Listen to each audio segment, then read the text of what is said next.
Good morning, students. Today I am going to continue a new chapter, that is nutrition.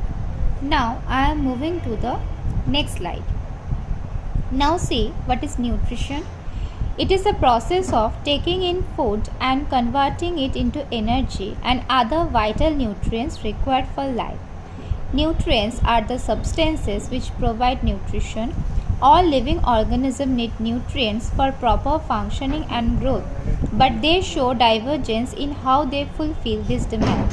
Some animals use simple inorganic compounds to obtain their food, while other animals use complex compounds as their source of food.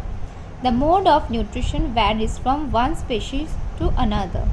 So, we know that carbohydrate, protein, fat, vitamin, minerals, these are the 5 main nutrients which require in our balanced diet. In our everyday life, this type of nutrients very much important. Suppose without vitamin A, we are suffering from night blindness. With deficiency of vitamin B, we are suffering from beriberi. So that's why we need nutrients in proper amount, like carbohydrate, protein, fat. It gives us energy. So that's why, and protein is mainly required for the repair and growth of our body. So that's why all these nutrients require in proper amount, and all these together known as nutrients, and this procedure of intaking of food is known as nutrition. So that's why we have to eat all this food in proper amount. So like see, already I told that carbohydrate is one type of macromolecule, protein, fat, all are macromolecule. Now see types of nutrition.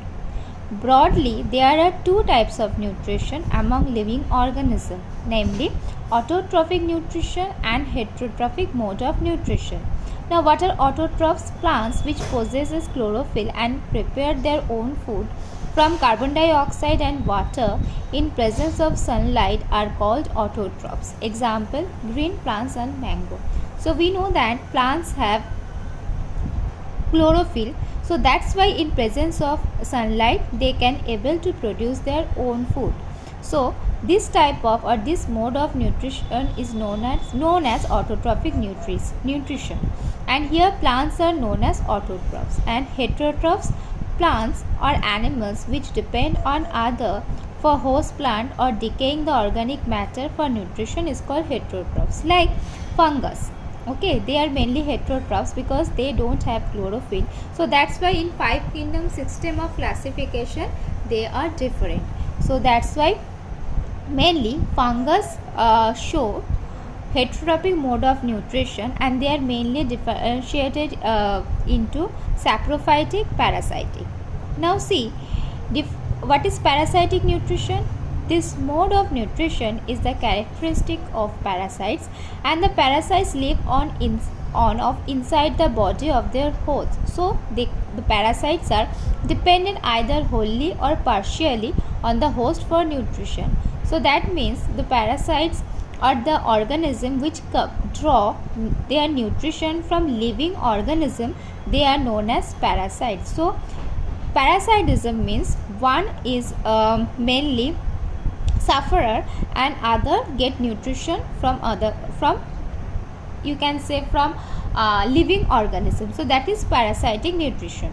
So or you can say that is called parasitism. So there are two types of parasitic plants, holoparasite and partial parasite.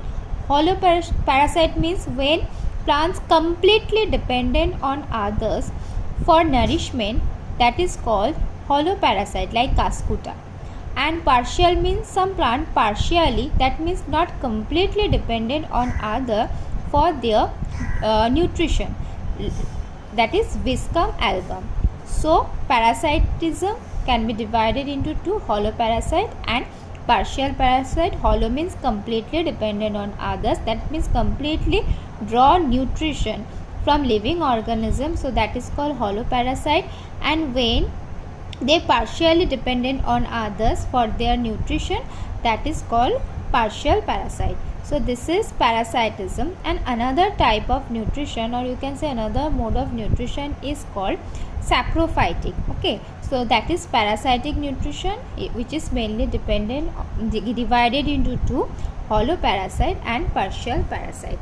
Now see the picture. These are the examples of holoparasite and partial parasite. Like Cuscuta, this is an example of holoparasite, and another see partial parasite like Viscum. Or you see orchid. Orchid is one type of plant which is completely dependent on others for their, or you can say completely dependent on living organism for their nutrition. So that is called mainly partial parasite. Now see, this is the nutrition of certain non-green plants which draw their nourishment from the dead and decomposed organism. They are known as saprotrophs, or you can say saprophytic nutrition. So that means here both are one is benefited from each other, but it is this kind of nutrition is not harmful for others, because they mainly draw a nutrition from dead decaying organism. Like during rainy season or during monsoon, fungus, sometimes we show some white fungus is spreaded all over the leather, okay, or wood. So wood, leather, this is mainly they are mainly non-living things, and now see fungus draw their nutrition from dead decaying organism. So here leather, or you can say wood, they will not be harmed by drawing nutrition. So that kind of nutrition, or you can say that kind of thing, or that kind of phenomenon is called saprophytic nutrition. Okay, now see, another type of nutrition is symbiotic. So symbiotic nutrition, that means here both get benefited from each other. So symbiotic nutrition is the relationship between organisms in which they share their nutrition and shelter, and this mutual relationship may or may not be beneficial to both the partners. And there are mainly three types of symbiotic relationship.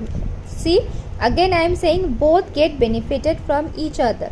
So one is called mutualism, next commensalism, and third one is parasitism. So mutualism, one good example of symbiotic nutrition is nitrogen fixation, like some leguminous plant like peas, masoor dal. So here rhizobium is one type of bacteria which is found in the root of this kind of plant. So we know that plant get carbon dioxide, oxygen directly from atmosphere, but they are unable to got nitrogen directly from atmosphere. So that they mainly produce some that's why rhizobium, which is present in the root of the bacteria, they mainly produce they mainly form nodule. Okay, with that means and within this nodule they will that this kind of rhizobium bacteria will present. Okay, so that means plant gives them shelter, and rhizobium helps that kind of plant to take nitrogen directly from the atmosphere.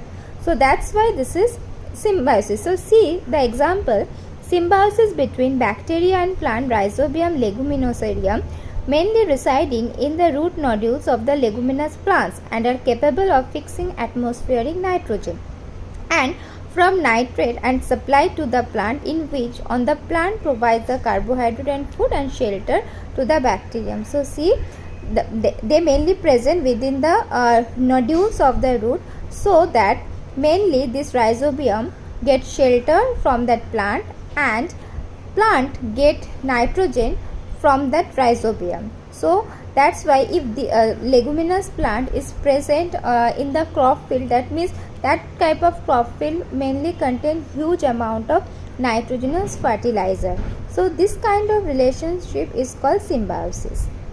Now see, insectivorous plant. Insectivorous plants are the plants that derive their nutrition by consuming these plants and by consuming insects and other organisms.